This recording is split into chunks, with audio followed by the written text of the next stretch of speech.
Hola, mis queridos hermanos, que la paz de nuestro Señor esté con nosotros y que siempre nos ayude. Vamos a iniciar un estudio sobre el libro de Hechos de los Apóstoles, que más bien se debería llamar Hechos del Espíritu Santo.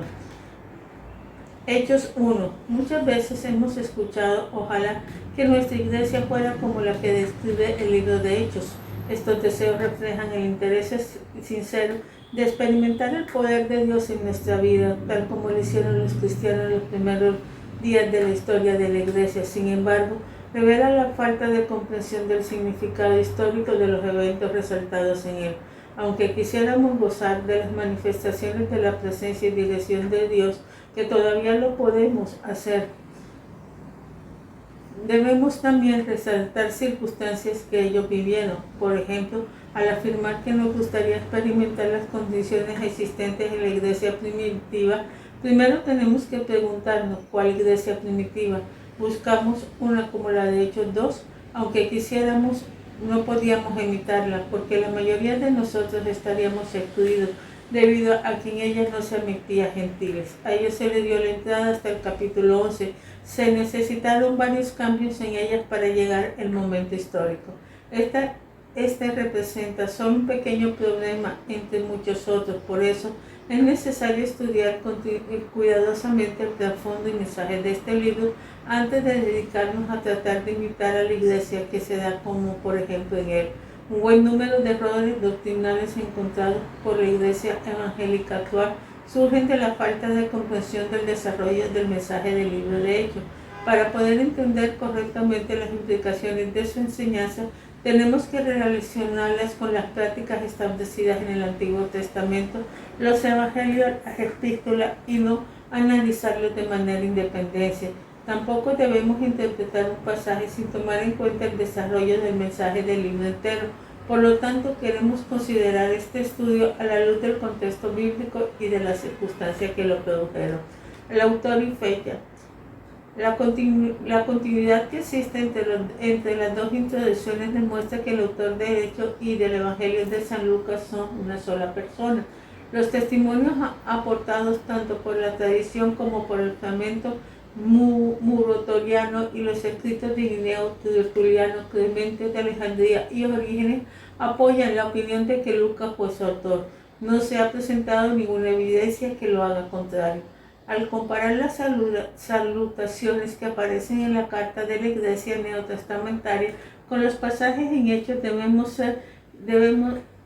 donde se encuentra el uso del pronombre personal nosotros, indica que el autor estaba presente con Pablo. Se confirma la posibilidad de que Lucas escribiera ambos libros. La referencia histórica al final del libro lo sitúan al principio de los años 60. Se sugieren fechas aproximadamente entre el 61 al 63. La situación histórica. Ningún libro de la Biblia fue escrito en balde, sino con el fin de responder algunas necesidades específicas de quienes lo leían. La mayoría se dedica al desarrollo, una idea principal para dar cumplimiento a las necesidades más grandes. Al estudiar el trasfondo del libro, queremos descubrir los sucesos contemporáneos en medio de los cuales se dio, para poder comprender la situación de los oyentes originales y la idea central en él.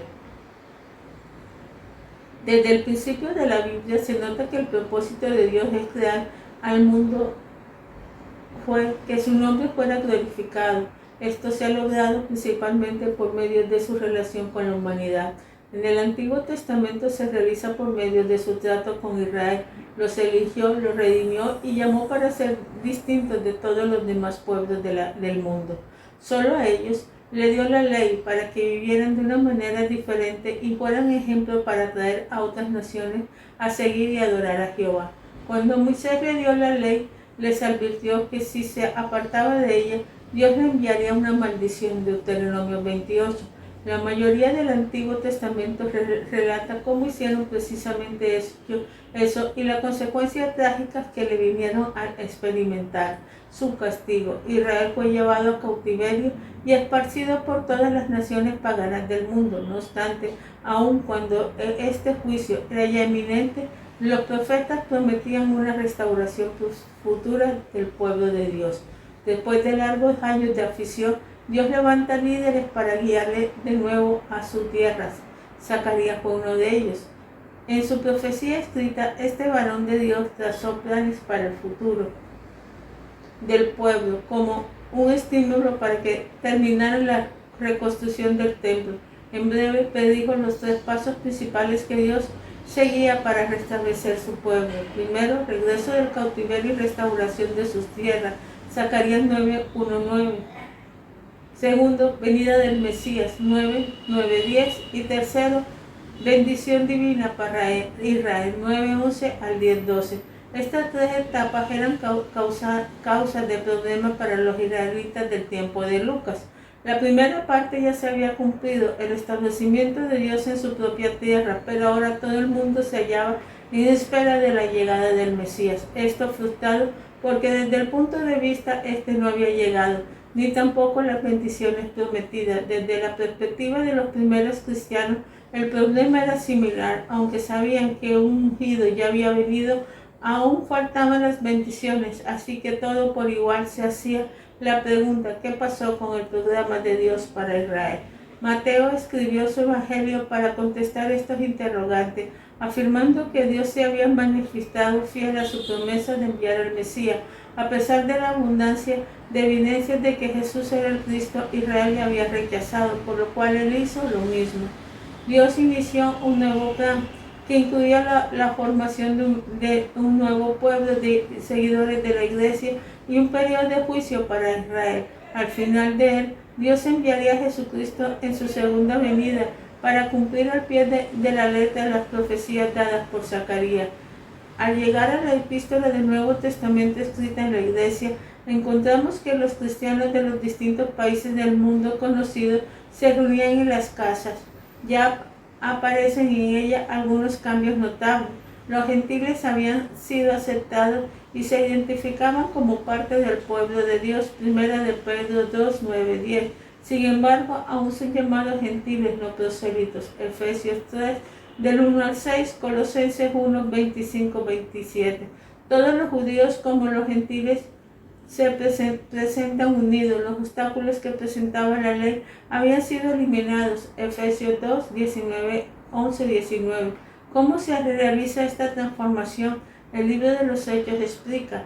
Este libro continúa la historia donde el Evangelio de Lucas la dejó. El Mesías ya había venido. Los líderes religiosos de Israel se habían negado a aceptarlo como tal. Solo los despreciados por la sociedad tenían interés en seguirle. Por eso el Señor empezó a tratar de nuevo con ellos. El libro de Hechos explica que para hacerlos incluyó el remanente santo fiel del Antiguo Testamento, más algunos de los que habían sido excluidos anteriormente de sus planes. Después de la muerte y resurrección de Cristo, la iglesia seguía creciendo. Sin embargo, el Señor no venía aún. Los apóstoles estaban empezando a desaparecer. Por eso es que Lucas quería dejar a las generaciones futuras un testigo fiel de cómo se inició el desarrollo de la iglesia. Hechos llena el vacío histórico que hay entre Jesucristo y la iglesia primitiva, como es presente en las epístolas. Pablo ya había terminado sus 3 viajes misioneros, 48 al 57 después de Cristo. El mensaje del Evangelio y de la iglesia ya se conocía por todo el mundo romano. Quien habían confiado en Cristo estaban sufriendo persecución por causa de su fe, tanto de parte de los judíos como los romanos. Estos creyentes perseguidos tenían que entender la base de su fe para mantenerse firmes. Lucas quería fortalecerla, relatando los principales eventos que dieron origen a la iglesia.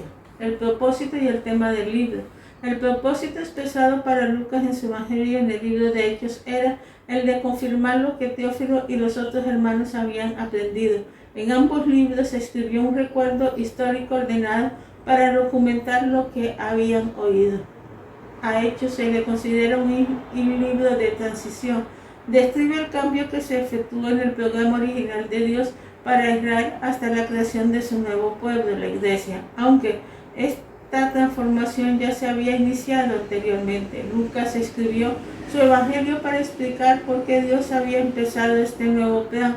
Al redactar los recursos que rodearon el nacimiento, misterio, rechazo y muerte de la resurrección del Mesías, trató de demostrar por qué era necesario formar un nuevo pueblo de Dios. Los dirigentes de Israel no habían querido escuchar las buenas nuevas, sino que optaron por proteger sus propios intereses. Por lo tanto, Dios empezó a formar su iglesia con la gente despreciada de la sociedad que estaba dispuesta a seguirle. Continuando la narración donde terminó su evangelio y bajo la misma circunstancia escribió los hechos para recordar cómo es que el Señor llevaría a cabo su designio. Presenta el cambio de lo que era la vida bajo el judaísmo en un contexto nacional a lo que era la iglesia como cuerpo de Cristo. Surgimiento de la iglesia. El evangelio de Lucas explica por qué, Hechos explica el cómo. El libro presenta una apologética de la iglesia al hacer el recuento de los pasos que siguió el Señor para formarla. Pone mucho énfasis en la participación y protección divina en su establecimiento y en los individuos que la componían como objeto de animar a los que sufrían por causa de la fe en Cristo. La iglesia pertenecía a Dios y Él cuidaría de ella. El contenido traza el desarrollo histórico de la iglesia. Dirige nuestra atención a los distintos grupos que la forman y a la manera en que Dios llamó a cada persona para unirse a ella. Los problemas que surgen son manejables con sabiduría bajo la dirección del Espíritu Santo. Las decisiones que tomaba determinan el patrón a seguir en el futuro. Entonces recapacitemos un poco. El libro de Hechos muestra cómo los diferentes grupos empezaron a participar en la iglesia. ¿Cuáles eran? Observa los siguientes pasajes y describa cada uno de ellos lo que se añadieron a la iglesia y a sus características más notables. Pasajes de Hechos 2, descripción que el grupo representa. Hechos 8, 4 y 25, que el grupo representa. Hechos 10, 11, que el grupo representa. Hechos 18, del 24 al 19, 7, que el grupo representa. El libro que nos ocupa es únicamente histórico, no doctrinal. No fue escrito para enseñar teología ni para establecer normas para una iglesia modelo. Los cambios efectuados en la iglesia primitiva testificaban que no solo debe usar como patrón para lo de hoy. Lucas escribió a los miembros de ella, lo que Dios había unido de todas las naciones para expresarle sus raíces y para organizar en medio de la afición. Organización del libro. Hechos se organiza conforme a los puntos geográficos listados en 1.8. Se describe la preparación para la venida del Espíritu Santo. 1.1.26. Después, cómo los capacitó para ser testigos. 2.1.4. El testimonio que participó con la iglesia primitiva en Jerusalén. 2.5 al 8.3. Se extendieron a toda Judea y Samaria. 8.4 al 12.25.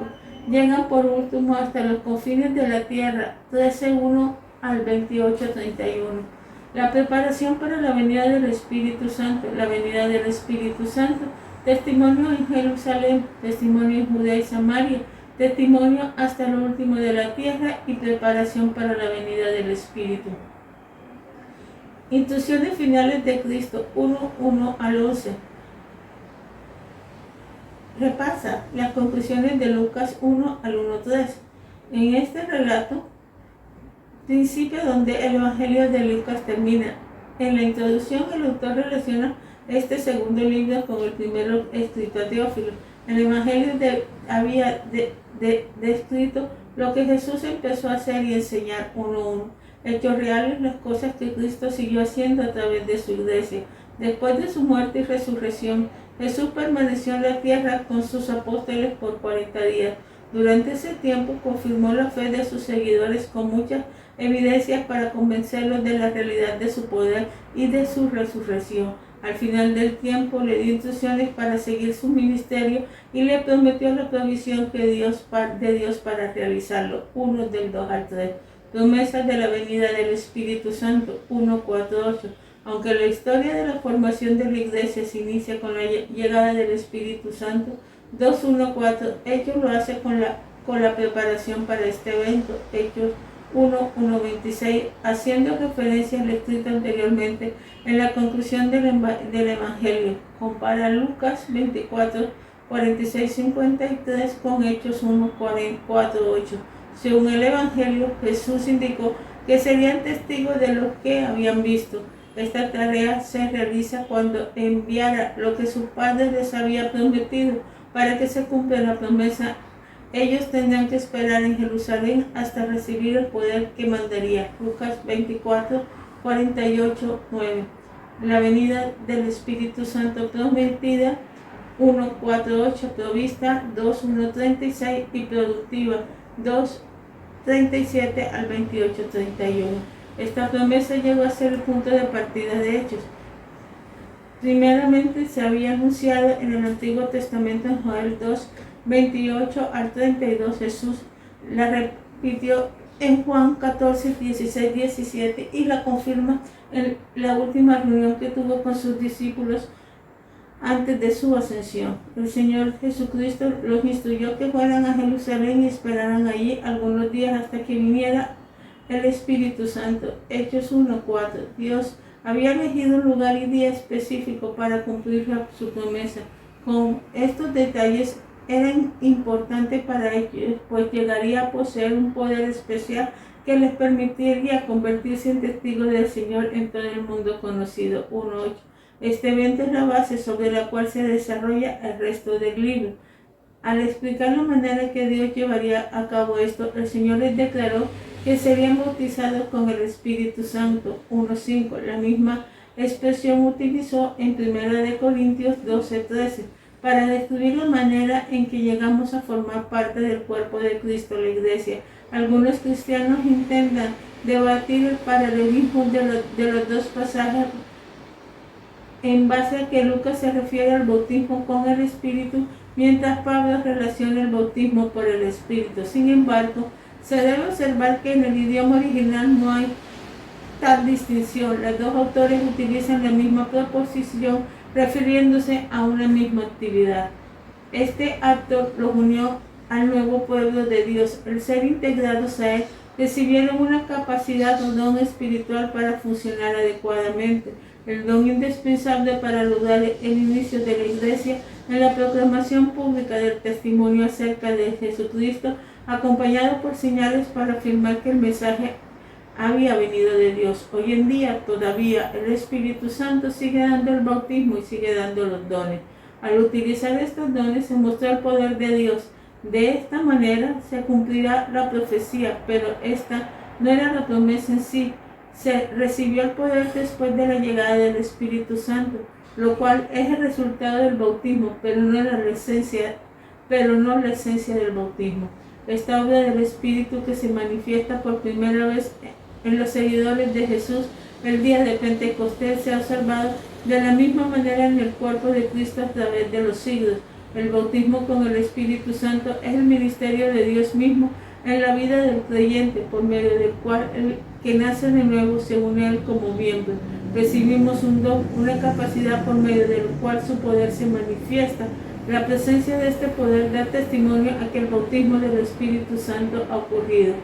Nosotros los pentecostales siempre decimos que es el bautismo, el hablar en lengua es la capacidad del bautismo y que nos confirma a nosotros que hemos sido bautizados. El bautismo por el Espíritu Santo es la membresía en el cuerpo de Cristo, funciona en el cuerpo de Cristo, da los dones espirituales, la manifestación del poder de Dios. Los apóstoles sabían que la llegada del Espíritu Santo había sido prometido, tenían que cumplirse antes del establecimiento del reino. Por eso, al escuchar esta promesa, la pregunta lógica surgió: ¿qué de reino se establecerá ya? Como judíos fieles los revelaban y les interesaba saber la verdad. 1:6. Las respuestas de Jesucristo en su interrogante no intentaba cambiar su perspectiva en cuanto al tema, lo cual era aceptada. Sin embargo, le informó que no era responsabilidad de ellos analizar e interpretar el candelario profético de Dios ni nada parecido.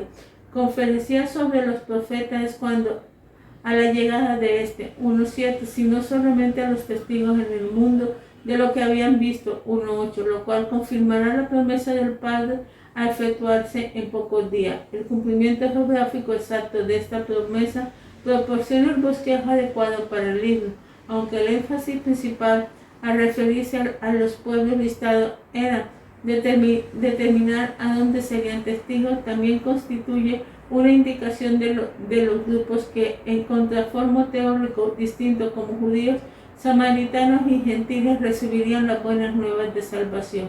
La proclamación del Evangelio en todo esto constituyó uno de los mayores problemas para el desarrollo del nuevo pueblo y es uno de los temas principales en el libro de Hechos.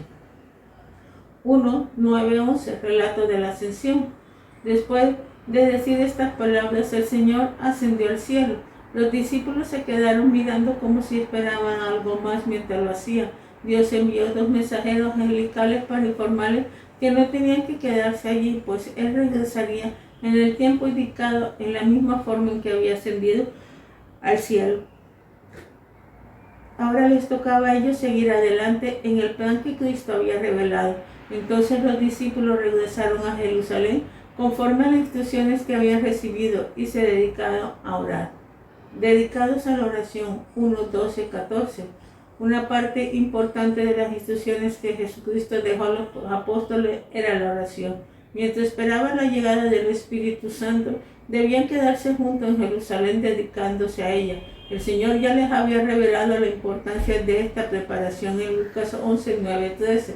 El poder que recibirían era requisito para el establecimiento del reino. Por eso los seguidores de Jesucristo deberían orar con perseverancia para que se cumpliera cabalmente esta promesa. La descripción de cómo lo hacían demuestra 2 características importantes de la oración eficaz. Pedían con persistencia y unánime. Todos de acuerdo asistían en pedir que se hiciera la voluntad del Señor. A través de esta práctica Dios ejecutó su plan. Lucas 11:15-13, Juan 14:13. Finalmente, debemos observar el orden establecido para realizar la obra de Dios. Él no lo ordenó que fueran corriendo por todos lados predicando el Evangelio. Primero tenían que esperar el poder del Espíritu para realizar su ministerio, y este no sería de ellos hasta que reconocieran su dependencia y le pidieran. Aunque nosotros contamos con la presencia del Espíritu Santo, en el momento en que confiamos a Dios tenemos que reconocer nuestra necesidad de Él y someternos a su control para llevar a cabo el ministerio fructífero, y también tenemos que esperar el bautismo del Espíritu Santo con la manifestación de hablar en lengua. Nunca lo podemos realizar por nuestra propia fuerza. Selección de un suplente 1:15-26. Mientras oraban acerca del plan de Dios para su futuro ministerio, Pedro propuso que nombraran un sustituto para tomar el lugar de Judas. El contexto inmediato del evento, en que buscaban ante todo hacer la voluntad de Dios, le falta de cualquier orientación bíblica, y el significado del nombramiento del suplente parece sugerir que este acto fue impulsado por el Señor. La elección de Matías se debió a la pérdida de uno de los 12. Con frecuencia los apóstoles habían sido llamados con este nombre y no era conveniente que dejaran un recuerdo perpetuo de la deslealtad de Judas. La existencia de su unidad demostró que el programa de Dios no había sido trastornado por la traición de este. Ahora pensemos un poco. ¿Cuáles eran los requisitos que un hombre debería tener para llegar al vacío dejado por Lucas 2:21-26? Aunque no sea específicamente las características espirituales ni personales, ¿cuáles son las implicaciones de las características señaladas? ¿Qué principios nos enseñan los apóstoles con su ejemplo, aun cuando de la manera de elegir líderes para la obra de Dios? En base al estudio de Hechos 1, ¿qué podemos comprender acerca de la mejor manera de realizar la gran comisión? ¿Qué pasos debemos seguir hoy para llevar a cabo el lugar y la hora en que Dios nos ha colocado? Gracias, Señor, te damos por todo lo que nos das. Que tu inmenso amor, tu inmensa misericordia siempre esté con nosotros, Señor. Te agradecemos, Padre Celestial, porque tú eres único y porque siempre, Señor, nos ayudas. Gracias, Padre Celestial, por el libro de Hechos, porque Él nos enseña, Señor, la importancia, Padre Celestial, de la oración, de ser guiados por tu Santo Espíritu. Gracias, oh Dios eterno, enséñanos a anhelarte cada día más y a desear cada día más, Padre Celestial, tu presencia, tu amor y tu misericordia. Gracias por todo. Amén y amén.